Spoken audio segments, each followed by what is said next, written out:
within the anions, there's a number of really important fragments of molecules, polyatomic anions.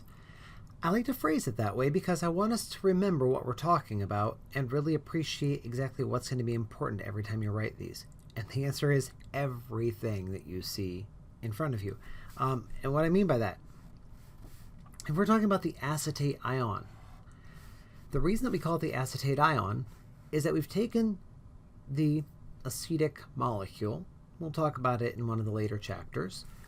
We've taken the acetic molecule and we've broken a hydrogen off of it, leaving it to be a plus charge.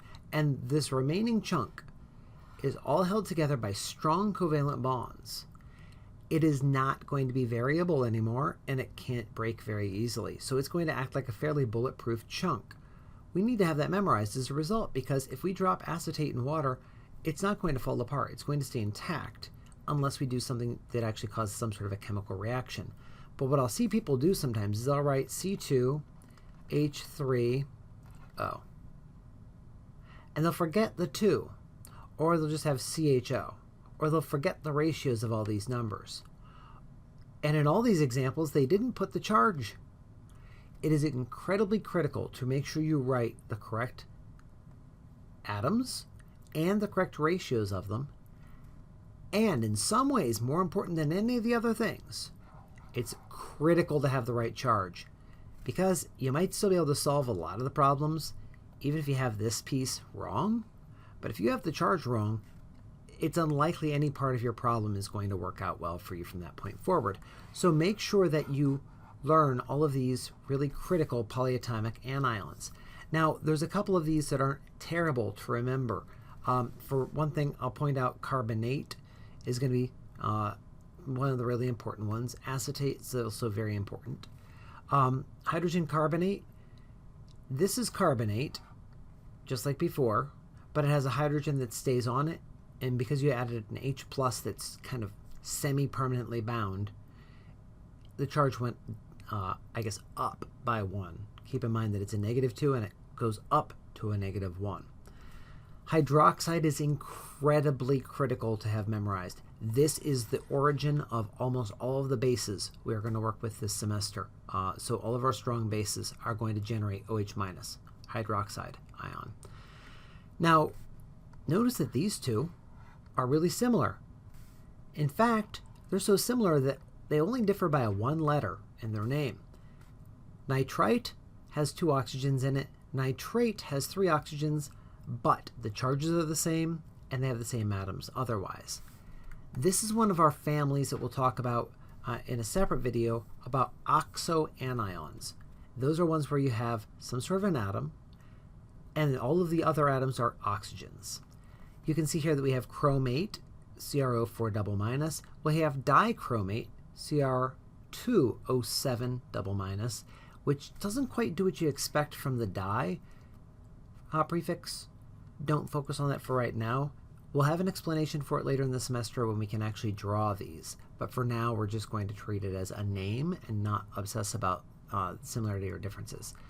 Phosphate and hydrogen phosphate does the exact same thing as we just saw a moment ago when I pointed out carbonate and hydrogen carbonate. Now, what about this one? This takes the pattern one step further. By putting 2 hydrogens back onto phosphate, now we call it dihydrogen phosphate. And since they were H pluses, it goes from -3 to -2 up to -1. So you can see that these 3 are all going to be part of a pattern as well. Now, ammonium is a supercritical one to memorize because it's ammonia with an H plus on it. So make sure that you know the ammonium ion as well. Now, here's another set that's a family. And this is going to be another one that we focus on in the Oxxo Anion video. Permanganate, that's another one with just brute force for it. Now, sulfite and hydrogen sulfite, that's another one of those patterns. Sulfate and hydrogen sulfate, another one of those patterns. Both of these we'll see in the Oxxo Anions, and you can also see it with the hydrogen prefix. It means that we stick a hydrogen atom on it and we decrease the charge by 1. Now, finally, I want to point out everyone's favorite ion, cyanide. Yeah, it's real. It's an ion, and yes, it's as nasty as you see in the movies.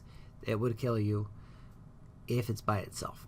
We're not going to have that in our labs most likely, but it's a very important one for you to have memorized. And also the peroxide ion. This one seems pretty obvious, but it's actually kind of subtle. This, on one hand, looks almost like oxygen gas, O2, but it's got a double minus on it. And it's going to do something very different, and we'll see that when we start drawing structures. But the peroxide ion ends up doing something a little bit different, makes it a lot easier to break, and it makes it very reactive. That's why you can use peroxides in your water system to clean up the water. It's why you can pour some peroxide onto a cut. All those oxygen bubbles you see it bubbling out with, that's because the peroxide is breaking apart as it's destroying the cells that you're trying to kill, and the waste product ends up being oxygen gas and water. So peroxide is also going to be a really important ion for us to have memorized. So this is one case where I am not against using flashcards. You'll want to practice your polyatomic anions very well, and you need to be able to take it from name to formula, and also formula back to name.